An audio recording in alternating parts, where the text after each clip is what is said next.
Hey, fantasy football managers. Jacob Kamenker from USA Today Sports here to break down the Week 14 waiver wire as we get closer and closer to the fantasy football playoffs. Now, the options on the waiver wire this week are going to be a lot more in the passing game. There aren't a ton of running backs out there, but there are a good handful of receivers.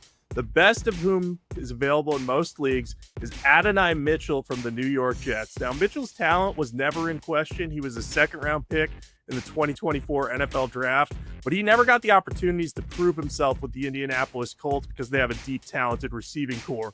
He got traded to the Jets before the deadline, and he's suddenly become one of their top weapons. He was targeted 12 times for 8 catches and 102 receiving yards against the Falcons. So, maybe not going to get that type of production every week, but Tyrod Taylor clearly has a connection with him. And hey, if he can get a 50-yard touchdown a couple times in the fantasy playoffs, he could end up being a league winner.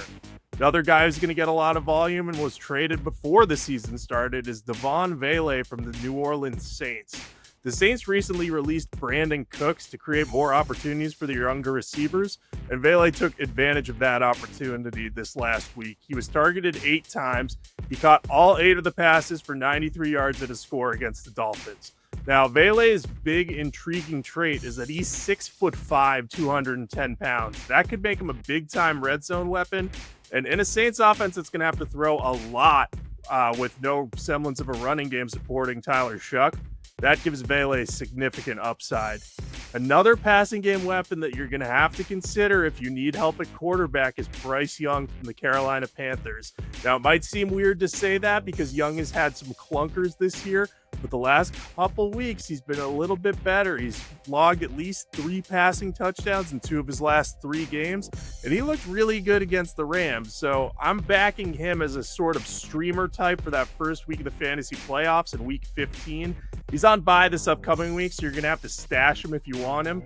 But Young's the type of guy that if you need help at quarterback, he could end up being a sneaky option for you in the fantasy playoffs.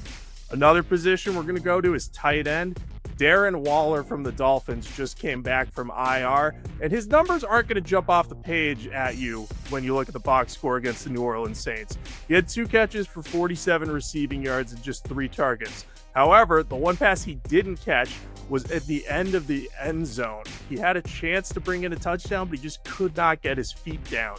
So that kind of adds to his status as a red zone weapon. He has 4 touchdowns across 5 games this year, and his Week 14 matchup against the New York Jets is going to be a really good one for him. He scored 2 touchdowns against the Jets earlier in the year, should have a chance to get in the end zone again.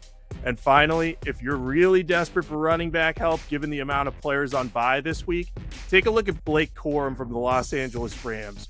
Kyron Williams suffered an ankle injury in the Rams' loss to the Panthers. It did not knock him out of the game. He missed a little time, but did come back in. But it did allow Corum to get a few more carries than usual. He was out-touched by Williams 13-7 in the running game split, but Corum was more productive than him, logging a team-high 81 rushing yards and scoring a touchdown.